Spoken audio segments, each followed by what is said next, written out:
Livro Mulheres que Correm com os Lobos, Mitos e Histórias do Arquétipo da Mulher Selvagem, de Clarissa Pincola Estés, traduzido por Valdeia Barcelos, publicado pela editora Rocco.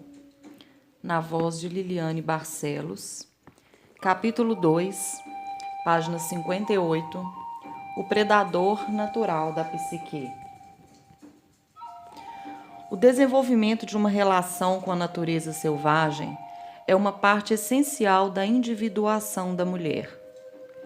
Para que isso possa se realizar, a mulher precisa penetrar nas trevas, mas ao mesmo tempo não pode cair irreparavelmente numa armadilha.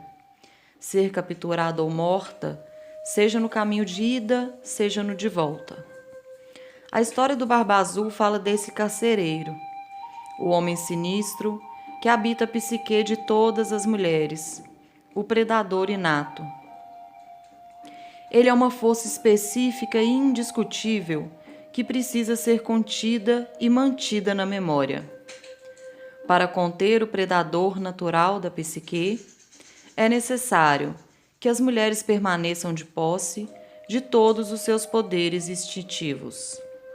Alguns deles são o insight, a intuição, a resistência, a tenacidade no amor, a percepção aguçada, o alcance da sua visão, a audição apurada, os cantos sobre os mortos, a cura intuitiva e o cuidado com seu próprio fogo criativo.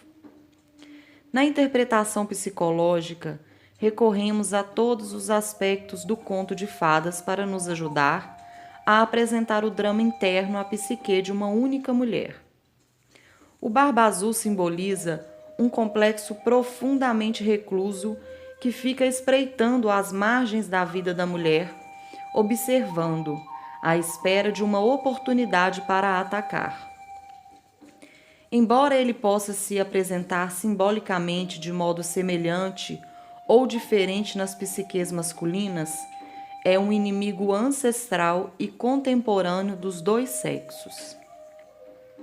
É difícil compreender totalmente a força do Barba Azul por ser ela inata, ou seja, inerente a todos os seres humanos desde o instante do nascimento, e nesse sentido, não ter origem consciente. No entanto, creio que temos uma pista de como sua natureza se desenvolveu no pré-consciente dos seres humanos, pois na história, o Barba Azul é chamado de mágico fracassado. Por essa ocupação, ele se relaciona com outros contos de fadas que também retratam o predador maligno da psique como um mago de aparência bastante normativa, mas imensamente destrutiva. Usando-se essa descrição como um fragmento de arquétipo, podemos compará-la com o que sabemos de feitiçaria fracassada ou de força espiritual fracassada na história dos mitos. O grego Ícaro voou perto demais do sol e suas asas de cera derreteram, lançando-o de volta à terra. O mito do povo Zuni, o menino e a águia, fala de um menino que teria passado a pertencer ao reino das águias. Não fosse por ele imaginar que poderia desrespeitar as leis da morte? Enquanto ganhava altitude pelos céus, seu manto de águia emprestado foi arrancado, e ele caiu cumprindo seu triste destino. Na mitologia cristã, Lúcifer reivindicou igualdade com Jeová e foi expulso para o inferno. No folclore, há uma série de aprendizes de feiticeiros que ousaram ingenuamente se aventurar além do nível real de seus conhecimentos, ou que tentaram transgredir a natureza. Foram punidos com ferimentos ou cataclismos. Enquanto examinamos esses leitmotiv, vemos que os predadores neles retratados desejam a superioridade e o poder sobre os outros.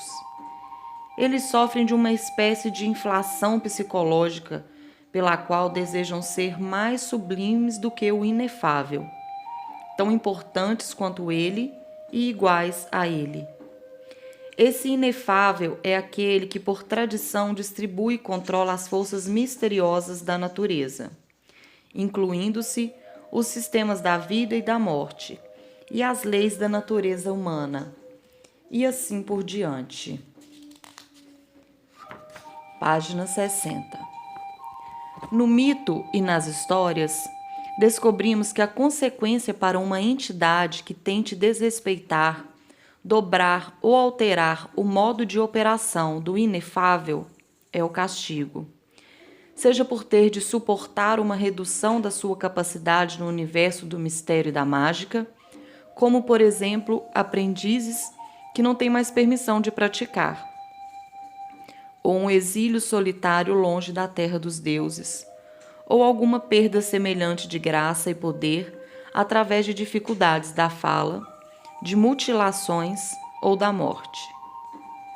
Se formos capazes de entender o Barba Azul como representante interior de todo o mito do proscrito, poderemos também compreender a solidão profunda e inexplicável que às vezes se abate sobre ele, nós, entre parênteses, em virtude do fato de ele vivenciar em exílio permanente da salvação. O problema com o Barba Azul no conto de fadas é que, em vez de alimentar a luz das jovens forças femininas da psique, ele prefere encher-se de ódio e deseja extinguir as luzes da psique. Não é difícil imaginar que, numa conformação tão maligna, esteja enredado alguém que um dia desejou ultrapassar a luz e caiu em desgraça por essa razão. Podemos entender por que motivos, a partir de então, o desterrado passou a manter uma perseguição cruel em busca da luz dos outros. Podemos imaginar que sua esperança seja de que ele, se conseguisse reunir uma quantidade suficiente de almas, poderia acender uma chama de luz, que afinal erradicaria as trevas e corrigiria sua solidão. Nesse sentido, no início do conto, temos um ser terrível no que diz respeito ao seu aspecto não redimido. No entanto, esse fato é uma das verdades cruciais que a irmã mais nova deve reconhecer, que todas as mulheres devem reconhecer, a de que tanto interna quanto externamente existe uma força que atuará opondo-se aos instintos do self natural, e de que essa força maligna é o que é. Embora talvez pudéssemos sentir compaixão por ela, nossos primeiros atos devem ser do reconhecimento da sua existência, o de nos protegermos da sua devastação e, afinal, o de privá-la de sua energia assassina. Todas as criaturas precisam aprender que existem predadores. Sem esse conhecimento, a mulher será incapaz de se movimentar com segurança dentro da sua própria floresta sem ser devorada. Compreender o predador significa tornar-se um animal maduro, pouco vulnerável à ingenuidade, inexperiência ou insensatez.